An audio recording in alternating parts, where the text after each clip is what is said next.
আসসালামু আলাইকুম। আজকে আমরা কথা বলবো amendments of public issue rule 2015, অর্থাৎ যেটি আগের পাবলিক ইস্যু রুল ছিল 2015, সেখানে কিছু চেঞ্জ এসছে। Obviously Bangladesh security exchange commission এটিকে যৌক্তিক মনে করেছেন বলেই করেছেন, বাট আমার ব্যক্তিগত অভিমত হচ্ছে এটির কোনো কোনো জায়গায় স্পেশালি আপনার 2 বছরের আগের ইস্যু করতে হবে, আপনার শেয়ার ক্যাপিটাল বাড়াতে হবে এমন স্টক নিয়েই বা এমন শেয়ার ক্যাপিটাল নিয়েই হচ্ছে স্টক মার্কেটে লিস্টেড হওয়া যাবে, স্পেশালি আইপিও আসা যাবে।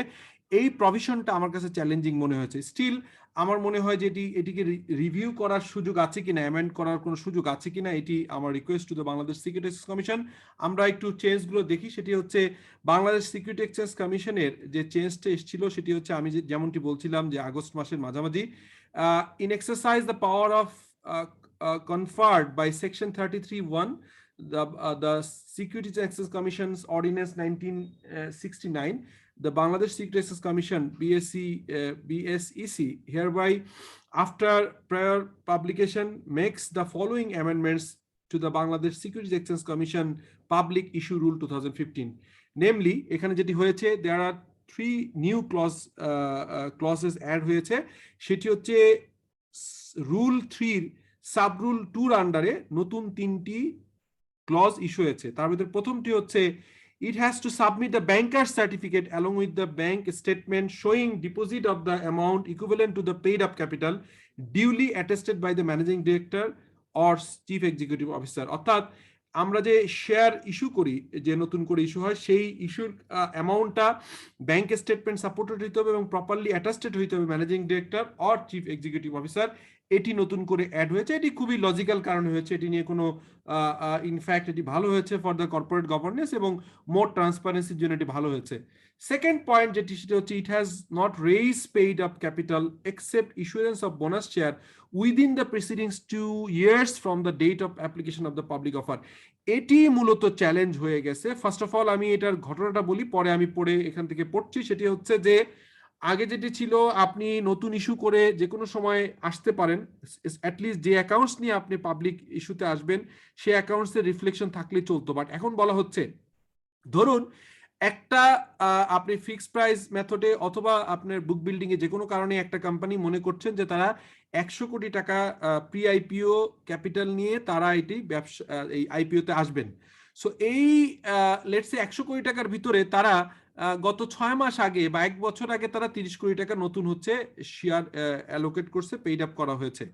সো এখন এটি হবে না, বিকজ লাস্ট ইস্যুর যে অ্যামাউন্টটা সেখান থেকে 2 বছরের গ্যাপ রাখতে হবে, স্পেশালি যদি আপনি এটার আপনার কন্ডিশন ফুলফিল করতে হয়। সো এখানে বলা হচ্ছে, it has not raise paid up capital except issuance of bonus share. Bonus শেয়ারের মাধ্যমে হলে হবে না, ফ্রেশ মানে অসুবিধা নেই, ফ্রেশ ইস্যু হলেই প্রবলেম। সো বলা হচ্ছে, it has not raise paid up capital except issuance of the bonus share within the preceding 2 years from the date of application for public offer, provided that issuance of the share in exchange of valid consideration except the intangible asset or intellectual property for other forms of collaborative investment may be allowed within the said period subject to the prior approval of the commission। এখানে explanation দেওয়া হয়েছে collaborative investment বলতে কি বোঝাতে হচ্ছে, আমি খুব easy করে বলার চেষ্টা করছি। সেটি হচ্ছে যে বাংলাদেশ সিকিউরিটি এক্সচেঞ্জ কমিশন বলছেন যে আপনি যদি আইপিও যেদিন অ্যাপ্লিকেশন করবেন তার 2 বছরের ভিতরে আপনি হচ্ছে যে নতুন ফ্রেশ ইস্যু করতে পারবেন না, এক্সেপ্ট বোনাস শেয়ার করা যাবে। আর একটা ক্লজ বলা হচ্ছে যে কোলাবোরেটিভ ইনভেস্টমেন্টের মাধ্যমে অথবা যদি এখানে নতুন করে ইস্যু আসে, সেই ইস্যুটার ভিতর যদি ইন্টেলেকচুয়াল প্রপার্টি অথবা যদি কোনো ইনটেনজিবল অ্যাসেট না থাকে, তাহলে এটা prior approval of the commission এটা কি আনা যাবে।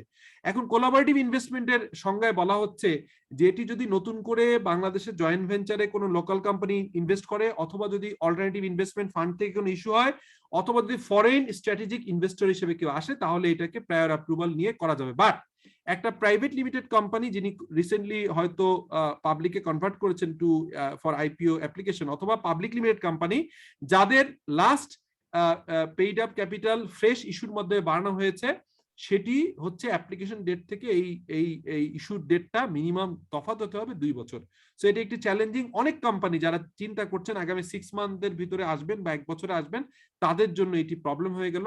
আমার কাছে কেন জানি মনে হচ্ছে এর ফলে নতুন আইপিওর যে আসার যে ফ্লোটা সেখানে কিছু ড্রাইনেস তৈরি হতে পারে, এবং এটি এই জায়গাটাতে চেঞ্জ করার জন্য আমার বিনীত অনুরোধ থাকবে বাংলাদেশ সিকিউরিটি এক্সচেঞ্জ কমিশনের কাছে, বিকজ আমরা জানি বেশ কিছু কোম্পানি যারা ভালো কোম্পানি স্টক মার্কেটে ইন্টারেস্টেড আসার জন্য এই 2 বছরের এমবার্গোর কারণে এই প্রসেসটা স্লো হয়ে যেতে পারে। ফলে আমরা ভালো আইপিও মার্কেটে আনার ক্ষেত্রে, এবং মার্কেটে এখন ডিমান্ড তৈরি হয়েছে, ইনভেস্টমেন্টের আগ্রহ আছে সবার, সেই জায়গায় এসে যদি 2 বছরের এমবার্গো থাকে তাহলে কিন্তু অনেকগুলো কোম্পানির আইপিও আসা আরো প্রায় 1.5-2 বছর, 2.5 বছর 3 বছর পিছিয়ে যেতে পারে। এনিওয়ে, এটি ছিল হচ্ছে পি তে চেঞ্জ আসছে। কিউ তে অন্য একটা চেঞ্জ আসছে।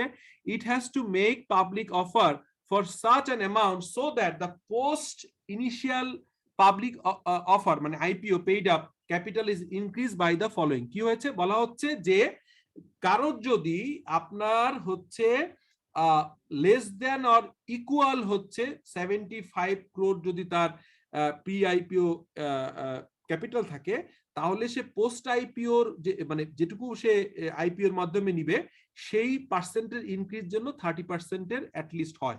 সো এটা আমি একটা এক্সাম্পল দিয়ে বুঝালে বোঝা যাবে। তো এটা বলা হচ্ছে যে 75 কোটি বা 75 কোটি টাকার কমের ক্ষেত্রে এটার এই ইনক্রিজটা হতে হবে 30%। এর ফলে বলা হচ্ছে যে যাদের হচ্ছে 75 থেকে 150 কোটি টাকার ভিতরে তাদের হচ্ছে ইনক্রিজটা হতে হবে 20%, আর যারা হচ্ছে যে 150 কোটি টাকার উপরে যাদের হচ্ছে পেইড আপ তাদের ক্ষেত্রে 10% এই ইনক্রিমেন্টটা হবে। একটা সিম্পল এক্সাম্পল দিলে আই হোপ যে এটা বোঝা যাবে। সেটা হচ্ছে আমরা একটা অ্যাজিউম করি যে বিস solution has a pre IPO capital of 70 crore.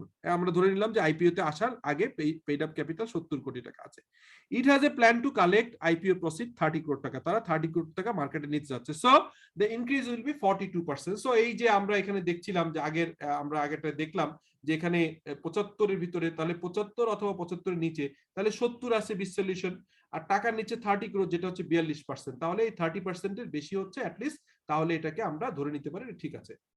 এর পরের যেটি আসছে সেটি হচ্ছে বলা হচ্ছে, এটা হচ্ছে 1 নম্বর পয়েন্ট আমরা শেষ করলাম। 2 নম্বর পয়েন্টে বলা হচ্ছে a new clause I shall be inserted under the sub rule 1 of rule 4। আগে আমরা দেখেছি যে রুল 3 তে কিছু চেঞ্জ আসছে, ইনফ্যাক্ট রুল 2 তে। এবার রুল 3 তে বলছে রুল 4 এর আন্ডারে একটা সাব রুল 1 অ্যাড করা হয়েছে, যেখানে বলা হচ্ছে the ইস্যুয়ার may make private offer to its employee or any other person maximum 15% of the initial public offer IPO at par value under the fixed price method and at the fair value under the book building method, which shall be treated as the part of IPO provided that no collection of the subscription or allotment of the shares shall be made under the private offer before the commission's consent for the IPO. এখানে একটা clear করি, সেটি হচ্ছে যে আপনার এটিকে আসলে ওই এমপ্লয়ীদের ভিতরেও কিন্তু শেয়ার দেয়া যেতে পারে। সেটি যদি ফিক্সড প্রাইস হয় তাহলে তো পার ভ্যালুতে, আর যদি বুক বিল্ডিং হয় তাহলে তো ফেয়ার ভ্যালু সিলেক্টেড হবে। ফেয়ার ভ্যালু একটা সংজ্ঞা এখানে দেয়া আছে, আমি পরে বলছি। সো এটা ম্যাক্সিমাম 15% দেয়া যাবে, but obviously subject to the approval of the commission, এটা বলা হচ্ছে। সো এটি আমার মনে হয় ঠিক আছে। সেন এক্সপ্লেনেশনে বলা হচ্ছে ফেয়ার ভ্যালু, অর্থাৎ যদি আপনি বুক বিল্ডিং এ যান, ফেয়ার ভ্যালুর কথা বলা হচ্ছে। Fair value means the value of the ordinary share under the IPO calculated as was the commission's order or directives or notification in this regard from time to time. Time to time commission যে directive অথবা যে ধরনের order দিবে সেই অর্ডারের বেসিসে এই fair ভ্যালুর সংজ্ঞা এবং এর প্রক্রিয়াটা সিলেক্ট হবে। সো এটি বলা আছে, এটি কোনো সমস্যা নাই, আমার মনে হয় এটি ঠিক আছে। বাট ওই যে আমি আগেরটা বললাম এটি একটা চ্যালেঞ্জ। এর বাইরে sub rule of 1 under the rule 6 এর আন্ডারে সাব রুল 1 এ একটা চেঞ্জ আসছে। সেই চেঞ্জটা হচ্ছে কি, distribution of securities under fixed price method. Fixed price মেথডে ডিস্ট্রিবিউশন অফ সিকিউরিটিজ এর ক্ষেত্রে আমি দেখেছি কমিশন অনেকদিন যাবত এখানে আইপিওর ক্ষেত্রে কিছু অসঙ্গতি কথা বলে আসছিল, সেটা ধারাবাহিকতায় চেঞ্জটা আসছে। এখানে বলা হচ্ছে excluding the portion of the securities under private offer. Private offer যেটা করা হলো একটু আগে বললাম যে প্রাইভেট অফার অথবা এমপ্লয়ীদের ভিতরে যে 15% দেওয়া হবে, এটা বাইরের যে অংশটা সেটার ক্ষেত্রে একটা অ্যালোকেশন এখানে দেওয়া আছে। বলা হচ্ছে যে eligible investor including the collective investment schemes, যেটা CIS, এটি 20% হতে পারবে, mutual fund 5%, non resident Bangladeshi NRB হবে 5% এবং আদার পাবলিক, মানে এটা পাবলিকের ভিতর দুটো পার্ট, একটা হচ্ছে 75% to the public, general public, তার ভিতরে জেনারেল পাবলিকের ভিতরে নন রেসিডেন্ট বাংলাদেশিদের জন্য কোটা আছে 5% and rest 70% is the general public. এখানে বলা আছে প্রোভাইডেড দ্যাট, এই যে 5% মিউচুয়াল ফান্ড, এখানে একটা কথা বলা আছে, provided that 5% quota of the mutual fund asset management of the exchange traded fund ETF shall be 1% quota and rest 4% is distributed among the mutual fund। এখানে বলা হচ্ছে যে এই যে 5% মিউচুয়াল ফান্ডে বলা হচ্ছে, মিউচুয়াল ফান্ডের ভিতরে একটা ভাগ করা হচ্ছে, যেটা হচ্ছে এক্সচেঞ্জ ট্রেডেড ফান্ড যেটা আছে আমরা জানি, সেখানে 1% পর্যন্ত দেয়া যাবে।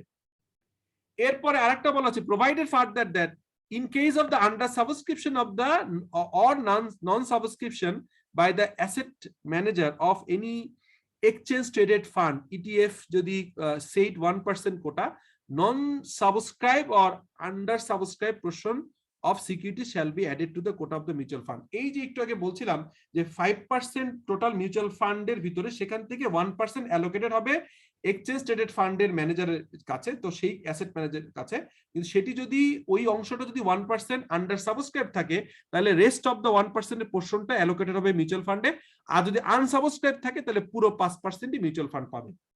এখানে আরো একটা কথা বলা হচ্ছে provided further that in case of the under subscription collectively paid up 30% of the public issue, the under subscribed portion of the securities shall be taken by the underwriter। এখানে বলা হচ্ছে ধরেন আপনি 100টা শেয়ার অফার করতে চাচ্ছেন, যদি এটা 35% পর্যন্ত কম হয়, অর্থাৎ ধরেন 100টা শেয়ার ইস্যু করতে যাচ্ছেন, এটা 70 হলো, 75 হলো, 80 হলো, 85 হলো, তাহলে রেস্ট পার্টটার ড্রাইভার বা এটার নেয়ার কথা বলা হচ্ছে আন্ডাররাইটার, যেভাবে আমরা আন্ডাররাইটার সম্পর্কে বলে থাকি। বাট যদি বলা হয় provided further that in case of the under subscription collectively above 35% the public issue shall be cancel.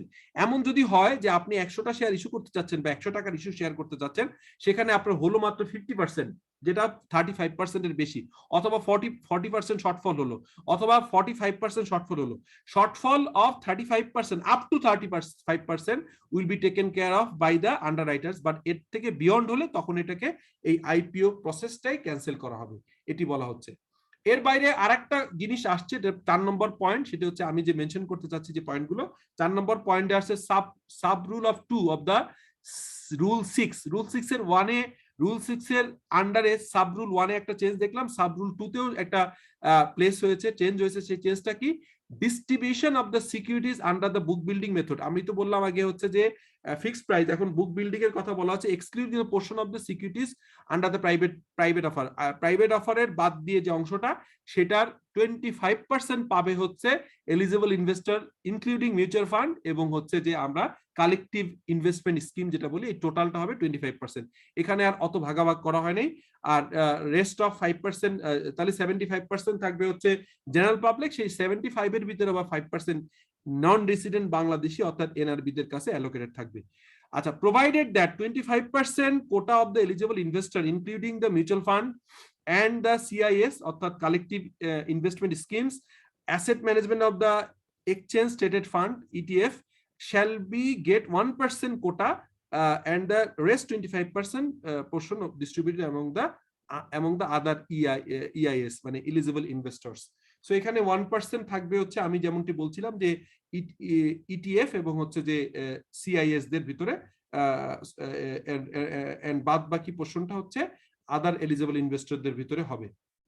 Provided further that in case of the under subscription of the or non-subscription of the asset management of the exchange traded fund অর্থাৎ ETF for the said 1% quota or non-subscription of the or under subscription portion of the security shall be allocated to the EI eligible investor। অর্থাৎ যে 25% এর ভিতরে 1% allocated ছিল asset manager of the ETF, সেটা যদি তারা under subscribe থাকে তাহলে হচ্ছে বাদ বাকি আন্ডার সাবস্ক্রাইবের যে পোর্শনটা ওটা অ্যাড হবে, অথবা নন সাবস্ক্রিপ্ট হলে টোটাল 25%ই হচ্ছে eligible investor including the mutual ফান্ডের ভিতরে অ্যালোকেটেড হবে।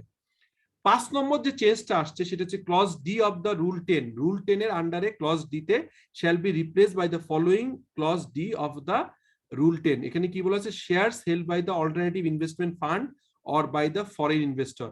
এখানে ওই একটু রিপ্লেসমেন্ট হয়েছে, সেটা হচ্ছে অল্টারনেটিভ ইনভেস্টমেন্ট ফান্ড অথবা ফরেন ইনভেস্টমেন্ট ফান্ড কথাটা এখানে 1 বছরের একটা 1 বছর করা হয়েছে। সো এই চেঞ্জটা আসছে। So these were the changed as made by the Honorable Security Exchange Commission. Commission এই চেঞ্জ গুলো এনেছে। সো বিস সলিউশনের পক্ষ থেকে আমাদের এই প্রেজেন্টেশনটা ছিল, বাট আমি আবারও বলছি যে 2 বছরে এমবার্গো অ্যাড করা হয়েছে, এতে করে নতুন ভালো কোম্পানিগুলো আইপিও আসার ক্ষেত্রে যে হিন্ড্রেন্স বা যে বটলনেক তৈরি হয়েছে, এটির ব্যাপারে স্ট্রংলি আমার রিকমেন্ডেশন টু দ্য কমিশন, যেটিকে রিচেক করা যায় কিনা, রিভিউ করা যায় কিনা। So thank you for